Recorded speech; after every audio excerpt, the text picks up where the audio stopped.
Hi friends, అందరికీ నమస్కారం. Friends, ఈ వీడియోలో మన యొక్క ఆంధ్రప్రదేశ్ రాష్ట్ర వ్యాప్తంగా ఉన్నటువంటి పెన్షన్దారులందరికీ ఇప్పుడిప్పుడే ఆంధ్రప్రదేశ్ రాష్ట్ర ముఖ్యమంత్రి సీఎం నారా చంద్రబాబు నాయుడు గారు ఊహించిన శుభవార్త అయితే చెప్పారండి. సో ఎప్పటి నుంచో ఎదురు చూస్తున్నటువంటి ఈ కొత్త పెన్షన్లకు సంబంధించి మన యొక్క రాష్ట్ర ప్రభుత్వం ముహూర్తం ఖరారు చేసింది. సో దాదాపు మనకు ఒక 5 సంవత్సరాల పైనుండి మనకు కొత్త పెన్షన్లు అయితే ఇంకా మంజూరైతే కాలేదు.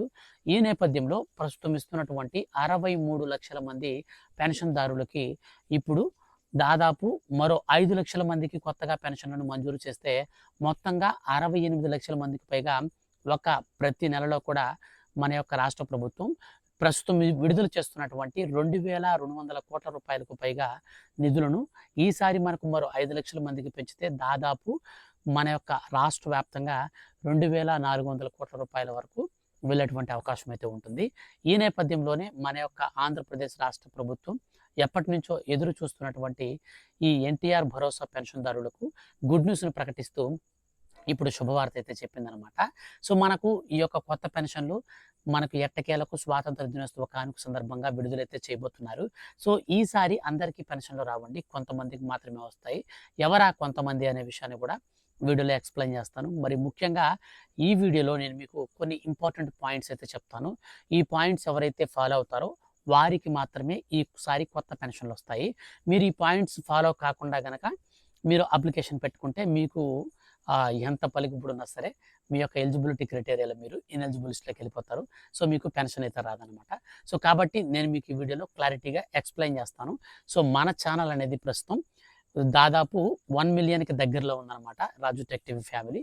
సో ప్లీజ్ సపోర్ట్ చేయండి. మనకు సిల్వర్ ప్లే బటన్ నుంచి డైరెక్ట్గా గోల్డెన్ ప్లే బటన్కి అయితే వెళ్ళిపోబోతున్నాం. మనం 10 లక్షల మంది సబ్స్క్రైబర్లకు దగ్గరలో ఉన్నాము. సో మీరు ఒకసారి సబ్స్క్రైబ్ బటన్ని క్లిక్ చేసి పక్కనే వచ్చే బెల్ సింబల్ని ఆల్ పైన ట్యాప్ చేస్తే చాలు. సో కొంచెం సపోర్ట్ అయితే చేయండి. ఇలాంటి ఇన్ఫర్మేటివ్ కంటెంట్ అనేది ఎప్పటికప్పుడు వచ్చిన వెంటనే ప్రభుత్వం దగ్గర నుంచి మిస్ కాకుండా వీడియోస్ అనేది మీరు ఈజీగా తెలుసుకోవచ్చు. కాబట్టి సబ్స్క్రైబ్ చేసుకోండి. వీడియోని లైక్ చేసి మీ యొక్క ఫ్రెండ్స్ అండ్ ఫ్యామిలీస్లో ఎవరైనా కొత్త పెన్షన్ల కోసం ఎదురు చూసే వాళ్ళు ఉంటే సో వాళ్ళకు కూడా మీరు షేర్ అయితే చేయండి. ఇక పూర్తి వివరాలు వీడియోలోకి వెళ్ళి చూస్తే ఫ్రెండ్స్, మన యొక్క రాష్ట్ర వ్యాప్తంగా దాదాపు 63 లక్షల మందికి పైగా ప్రతి నెల 1వ తారీఖునే మన యొక్క ఆంధ్రప్రదేశ్ రాష్ట్ర ప్రభుత్వం ఈ సచివాలయంలో ఉన్నటువంటి ఉద్యోగుల ద్వారా 1వ తారీఖు నుంచి 2వ తారీఖు లోపల 98% మందికి పెన్షన్లు అయితే పంపిణీ చేస్తారు.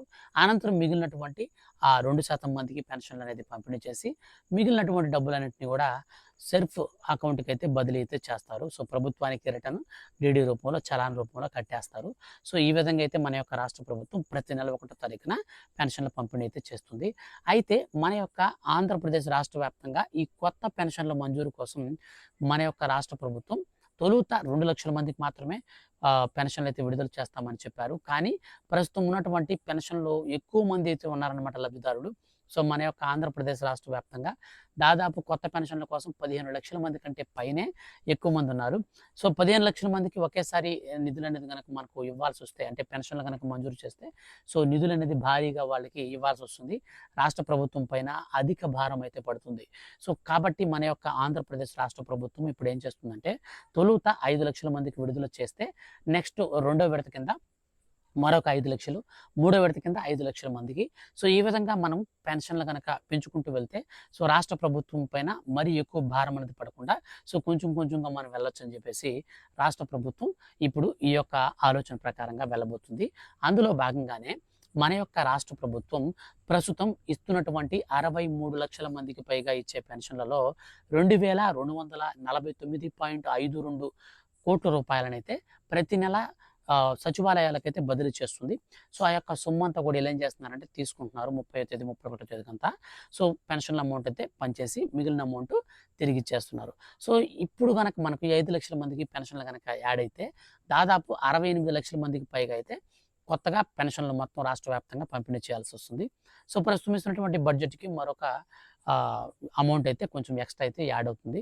సో ఈ నేపథ్యంలోనే నిన్న జరిగినటువంటి క్యాబినెట్ మీటింగ్లో కూడా మన యొక్క రాష్ట్ర పౌర సరఫరాల శాఖ మంత్రి మరియు సెర్ఫ్ సిఇఓ వాళ్ళంతా కూడా మనకు గుడ్ న్యూస్ అయితే ప్రకటించారు. సో క్యాబినెట్ మీటింగ్ అనంతరం ఈసారి కొత్త పెన్షన్లను మనకు స్వాతంత్ర దినోత్సవ కానుక సందర్భంగా ఆంధ్రప్రదేశ్ రాష్ట్ర వ్యాప్తంగా ఉన్నటువంటి దాదాపు 15 లక్షల మందిలో 5 లక్షల మందికి కొత్తగా పెన్షన్లు మంజూరు చేస్తామని ప్రకటించారు. అయితే ఈ పెన్షన్లు మనం ఎప్పటి నుంచి అప్లై చేసుకోవాలి అంటే సో ఆగస్టు 15వ తారీఖున లాంఛనంగా వీళ్ళు నోటిఫికేషన్ అయితే రిలీజ్ చేస్తారు.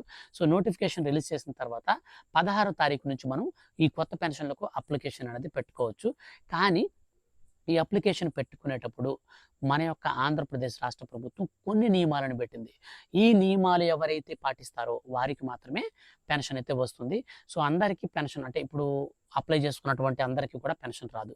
ఎందుకనంటే దాదాపు మన యొక్క ఆంధ్రప్రదేశ్ రాష్ట్ర వ్యాప్తంగా 15 లక్షల మంది కంటే పైనే కొత్త పెన్షన్ల కోసం ఎదురు చూసేవారు ఉన్నారు. కానీ మన యొక్క రాష్ట్ర ప్రభుత్వం ఏం చేస్తుంది, లిమిటెడ్గా జస్ట్ ఒక 5 lakhs మందికి మాత్రమే ఈ పెన్షన్లు అయితే పెడుతుంది. సో కాబట్టి ఇప్పుడు 15 లక్షల మంది అప్లై చేస్తారు. వాళ్ళలో 5 లక్షల మందిని ఫిల్టర్ చేయాలి. సో చూసారు కదా మనకు ఇప్పుడు ఎట్లా కొంత డిమాండ్ అనేది.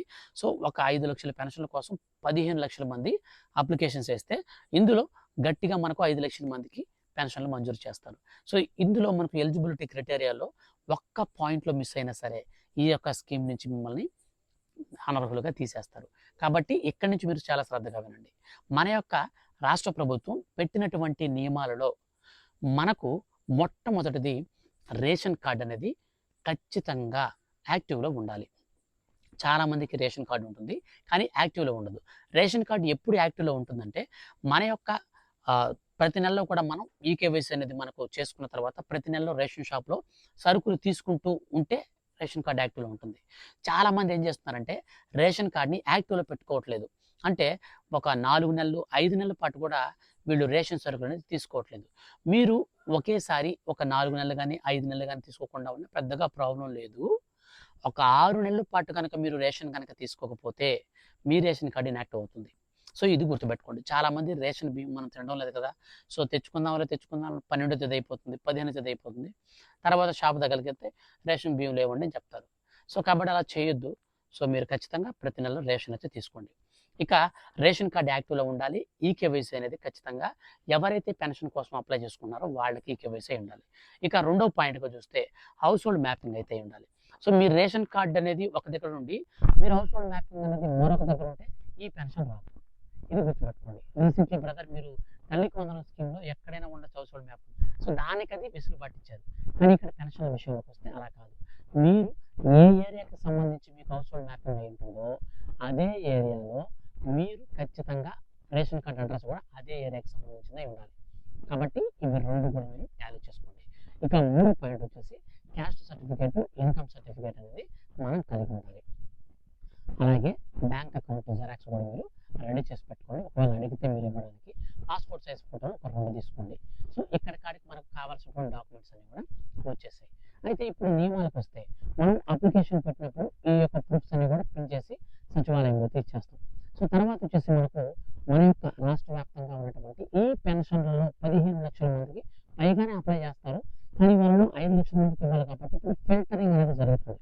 సో అర్హులను గుర్తించే ప్రక్రియ, ఈ అర్హులను గుర్తించే ప్రక్రియ అనేది ఏ విధంగా ఉంటుంది అన్న విషయానికి వస్తే మన యొక్క ఆంధ్రప్రదేశ్ రాష్ట్ర వ్యాప్తంగా ఉన్నటువంటి ఎవరైతే మన యొక్క రాష్ట్ర శాశ్వత నివాసి ఉంటారో వాళ్ళకి సంబంధించినటువంటి రేషన్ కార్డులో ముఖ్యంగా ప్రభుత్వ ఉద్యోగులు కానీ ప్రభుత్వం నుంచి పెన్షన్ తీసుకునే వాళ్ళు కానీ అంటే గవర్నమెంట్ ఎంప్లాయీస్ గతంలో ఉద్యోగం చేసి రిటైర్ అయినటువంటి వాళ్ళు ప్లస్ ఇప్పుడు ఎన్టీఆర్ భరోసా పెన్షన్ కింద ఆల్రెడీ పెన్షన్ తీసుకునేవాళ్ళు.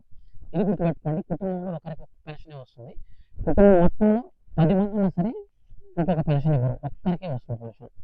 అయితే కొన్ని సందర్భాల్లో ఇద్దరికి పెన్షన్ వస్తుంది. అది ఎవరెవరికి వస్తుందంటే ఒక దివ్యాంగులు ఉంది అంటే ఒక వికలాంగులు ఎవరికి పెన్షన్ సంబంధించి ఒకటి వస్తే సామాజిక భద్రతా పెన్షన్ కూడా ఒకటి వస్తుంది.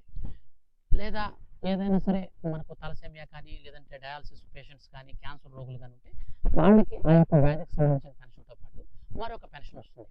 అంతేగాని 2 వృద్ధాప్య పెన్షన్లు, 2 వితంతు పెన్షన్లు అలాగే ఇలాగైతే మనకు రాదు. కేటగిరీ చేంజ్ అయితే మాత్రమే పెన్షన్ అనేది వస్తుంది. ఇది మీరు మైండ్లో పెట్టుకోండి. ఇక మన యొక్క రేషన్ కార్డులో ఉన్నటువంటి వాళ్ళు ఎవరు కూడా ఇన్కమ్ ట్యాక్స్ కట్టేవారు ఉండకూడదు. ఖచ్చితంగా మన యొక్క రాష్ట్ర ప్రభుత్వం 4 చక్రాల వాహనం విషయంలో చాలా స్ట్రిక్ట్ రూల్స్ అయితే ఫాలో అవుతుంది. ఈ 4 చక్రాల వాహనం కనుక మీకుంటే మీ యొక్క వాహనం కనుక పెద్ద వెహికల్స్ అంటే భారీ వెహికల్స్ కాకుండా ఏమైనా మనకు ఆటోలు కానీ ట్రాక్టర్లు కానీ ఉంటే ఎటువంటి ప్రాబ్లం లేదు. ఒకవేళ మీకు కారు ఉన్నా కానీ ఎల్లో కలర్ బోర్డు కలిగిన కారు ఉంటే మీ రేషన్ కార్డు ఎక్కడికి పోదు, మీ రేషన్ కార్డు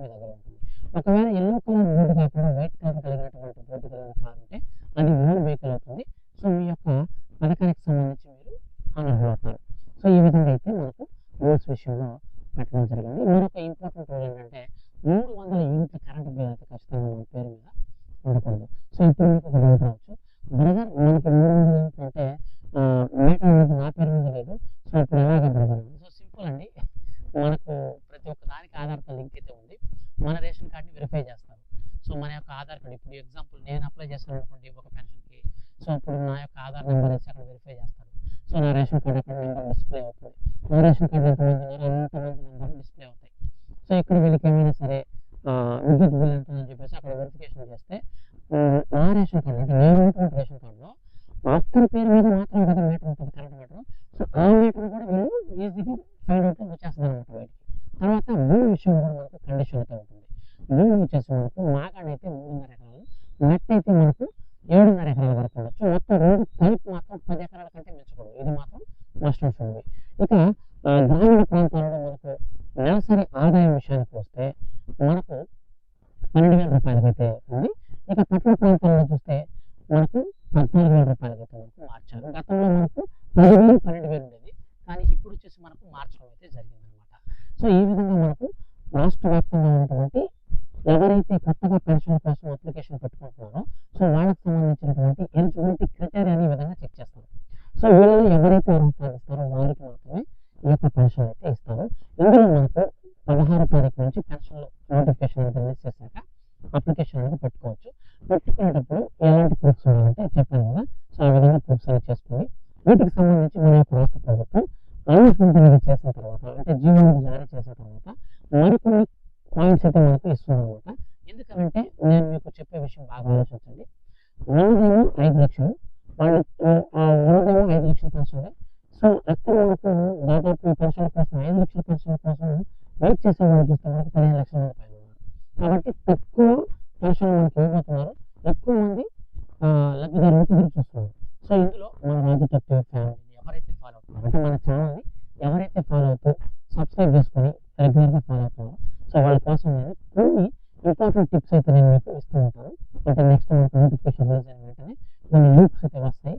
ఆ లూప్స్ని యూజ్ చేశారంటే మాత్రం 100% మీకు పెన్షన్ అయితే వచ్చేస్తుంది, టెన్షన్ పడవలేదు. సో నేను మీకు పెన్షన్ వచ్చేంత వరకు కూడా ఖచ్చితంగా ప్రతి విధంగా మీకు నేనైతే హెల్ప్ చేస్తాను. రీసెంట్లీ మనకు తల్లికి వందనం పథకానికి సంబంధించి కూడా చాలా మందికి డబ్బులు అనేది ఖాతాలోకి పడలేదు. సో వాళ్ళకి నేను కొన్ని గైడెన్స్ అయితే ఇచ్చాను. మన ఛానల్స్ చూస్తే మీకు అర్థమైపోతుంది. సో కంటెంట్ అంతా కూడా సో చాలా క్లియర్గా చెప్తాను. చిన్న పాయింట్ కొంతమంది నోటీస్ చేస్తుంటారు, బ్రదర్ ఎందుకు బ్రదర్ మరి అంత చిన్న పాయింట్ కూడా అంత మీరు అంటే క్లియర్గా చెప్తున్నారు, ఎందుకు అంతసేపు ఎందుకు చెప్పడం, షార్ట్ కట్లో చెప్తే సరిపోతుంది కదా అని. సో షార్ట్ కట్లో చెప్తే కొంతమందికి అర్థమవుతుంది, సో కొంతమంది అర్థం చేసుకోలేని వాళ్ళు ఉంటారు. ప్రతి పాయింట్ కూడా వివరిస్తే వాళ్ళు ఆ బెనిఫిట్ అనేది మిస్ కాకూడదు. సో నా మెయిన్ టార్గెట్ ఏంటంటే మన ఛానల్ను ఫాలో అయ్యేటువంటి ప్రతి ఒక్క లబ్ధిదారుని కూడా అంటే మన ఛానల్ని ఫాలో అయ్యేటువంటి వారికి గవర్నమెంట్ నుంచి ఏ పథకం వచ్చినా సరే అది వాళ్ళు యూజ్ చేసుకోగలగాలి. అప్పుడు నాకు సాటిస్ఫాక్షన్ అయితే ఉంటుంది. సో కాబట్టి దయచేసి మీరు ఛానల్ని సబ్స్క్రైబ్ చేసుకుని పక్కన వచ్చే బెల్ సింబల్ కూడా ఆల్ పైన పెట్టుకోండి. మన ఛానల్ అనేది ఇప్పుడు దగ్గర 1 మిలియన్కి అయితే వెళ్ళబోతుంది. సో కాబట్టి దయచేసి సపోర్ట్ అయితే చేయండి. నేను ఈ జీవో అనేది రిలీజ్ చేసిన వెంటనే మరొక వీడియో చేసి ఖచ్చితంగా నేను మీకు హెల్ప్ అయితే చేస్తాను. కాబట్టి ఇలాంటి అప్డేట్స్ అనేటివి మీరు మిస్ కాకుండా ఉండాలనుకుంటే ఛానల్ని ఫాలో అవుతుండండి. అలాగే ఈ వీడియోకి ఉన్నటువంటి మీకు లైక్ సింబల్ కూడా క్లిక్ చేసి మీ యొక్క ఫ్రెండ్స్ అండ్ ఫ్యామిలీస్లో ఎవరైనా పెన్షన్ కోసం ఎదురు చూసేవారు అంటే దయచేసి షేర్ అయితే చేయండి. సో మీకు అక్కడ డౌట్ రావచ్చు, దగ్గర ఉన్నదేమో 5 లక్షల పెన్షన్, ఇక్కడ మీరేమంటే అందరికీ షేర్ చేయమంటున్నారు. సో వాళ్ళందరూ కూడా పోటీ వస్తారు కదండి, ప్రాబ్లం లేదు. సో దాన్ని మీకు మన ఛానల్ ఫాలో అయ్యే వాళ్ళందరూ కూడా కొన్ని టిప్స్ ఉన్నాయి, కొంచెం చెప్తాను, అవి మీరు ఫాలో అయితే చాలు, ఖచ్చితంగా మీకు పెన్షన్ అయితే వస్తుంది. సో కాబట్టి దయచేసి షేర్ అయితే చేయండి. మన ఫ్రెండ్స్ అండ్ ఫ్యామిలీస్లో అందరూ కూడా బాగుంటాయి, చాలా హ్యాపీగా ఉంటుంది. సో కాబట్టి రాజు టెక్ టీవీ ఫ్యామిలీ 1 మిలియన్ అంటే 10 లక్షల కుటుంబంగా తయారు